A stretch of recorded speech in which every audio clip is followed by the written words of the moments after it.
This week we're going to be talking all about safer sex, but before we dive into our curriculum lessons, let's have a little bonus lesson about destigmatizing sexually transmitted infections.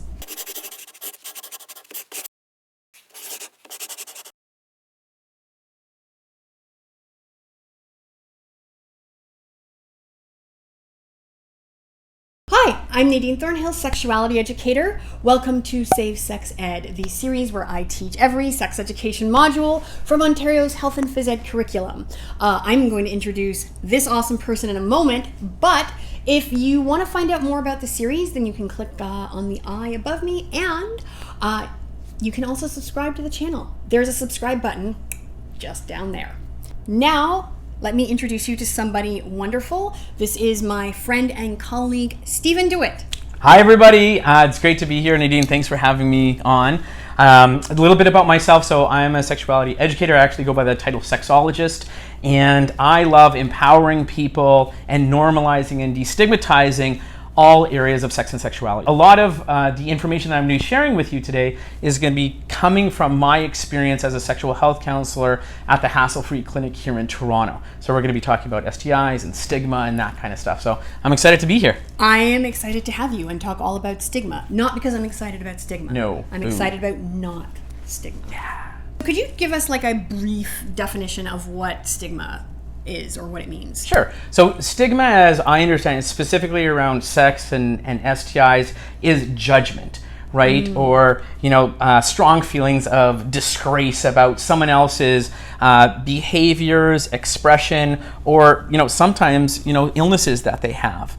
And it can be really challenging because there's two types of stigma that are out there. One, the most common one, is being judged by other people. But again, we can internalize that judgment and then judge ourselves and be like, I'm a bad person because I did this, or I love this person, or I have this STI, and I'm not deserving of a wonderful relationship and a healthy sex life. So stigma can be really challenging and damaging. In a class or a group setting, it can also make it difficult to talk about STIs. If you have youth who are, making noises like, ew, that's disgusting, or like, oh my God, that's so gross, if someone in that group happens to have an STI, or they know someone else who has had an STI, that can heap a lot of shame on them. And we don't want people to shut down or close off to these really critical lessons about our sexual health. Yeah, talking about stigma and destigmatizing the space for the conversation can do so much for people to actually come forward, share, be vulnerable, and learn. And that's what this is all about, is learning.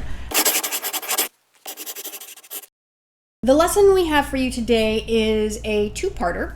And all you're going to need for your materials are a marker and some flip chart paper, or if you have a digital smartboard in your class or group, you can use that. The first part of the activity just involves asking your group to share their opinion or thoughts about the following questions. Why do you think stigma around sexually transmitted illnesses exists, or where do you think it comes from? Where do you think it comes from? There's a couple places. First of all, I think there's a lot of ignorance around STIs, how you have them, how you get them, what it means about yourself when you do have them. Also can be a tool to prevent people from having sex or having too many partners, and really shape how that person chooses to sexually express themselves. Next, ask your group how they think stigma around STIs might affect someone who has an STI. For myself, if I have an STI, I'm thinking like I'm embarrassed. Again, there's that shame, that self-stigma that goes on, is like, oh, I did something wrong, I did something bad, I deserve this.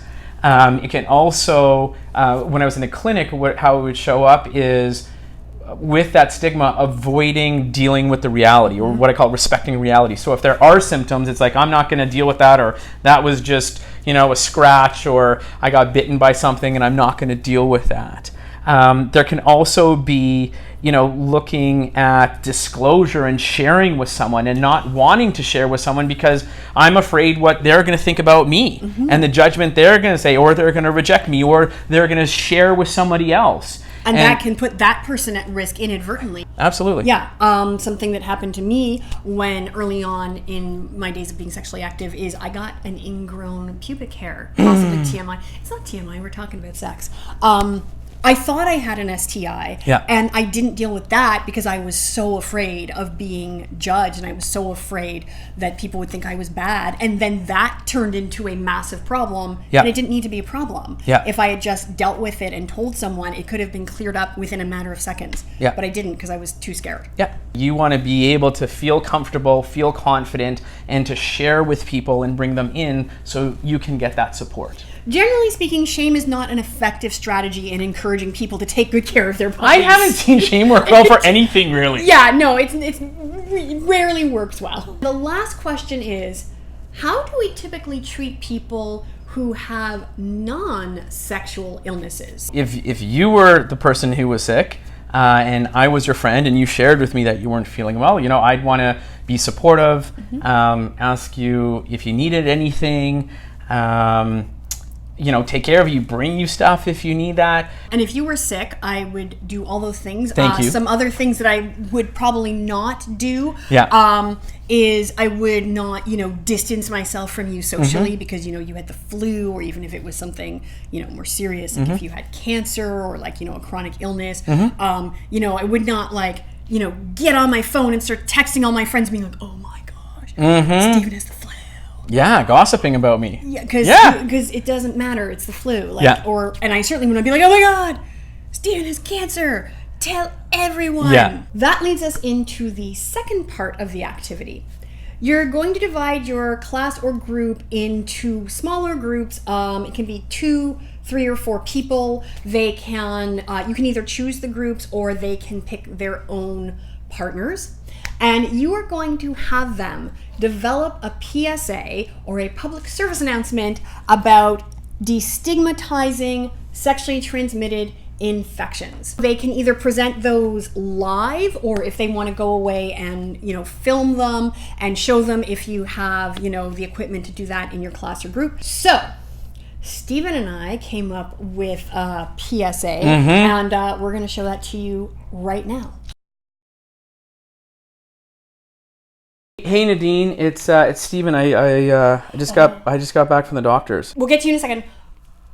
Did you see Melissa's Instagram today? Okay, she's got like this whole photo where she's like filtered to the gods, and yet she's hashtag no filter. Like, hi poser.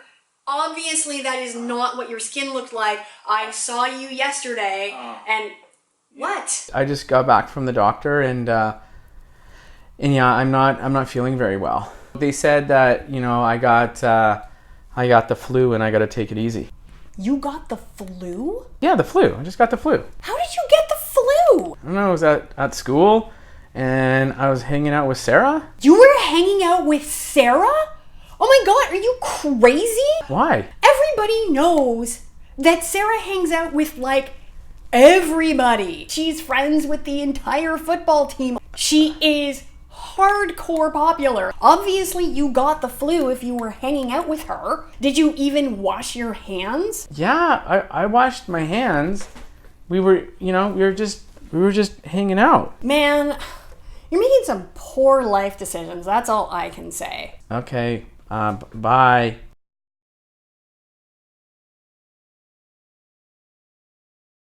Something else to bear in mind is that anyone who is sexually active with a partner can contract a sexual illness or a sexually transmitted infection, even when they are being very diligent and conscientious about practicing safer sex. None of our safer sex products are perfect. Sometimes condoms are defective or they have a hole in them.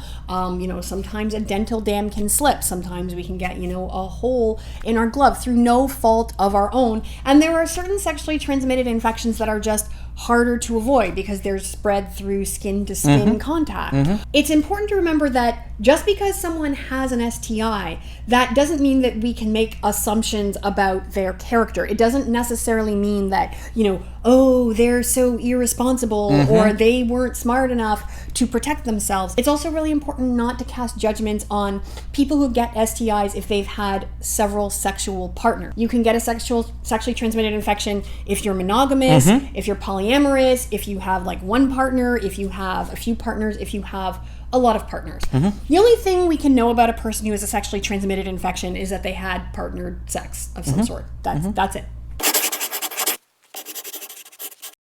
if you are having conversations about sexually transmitted infections and safer sex at home, which I encourage you to do, try to keep your tone neutral. So we don't want to treat sexually transmitted infections as like, oh, it's no big deal.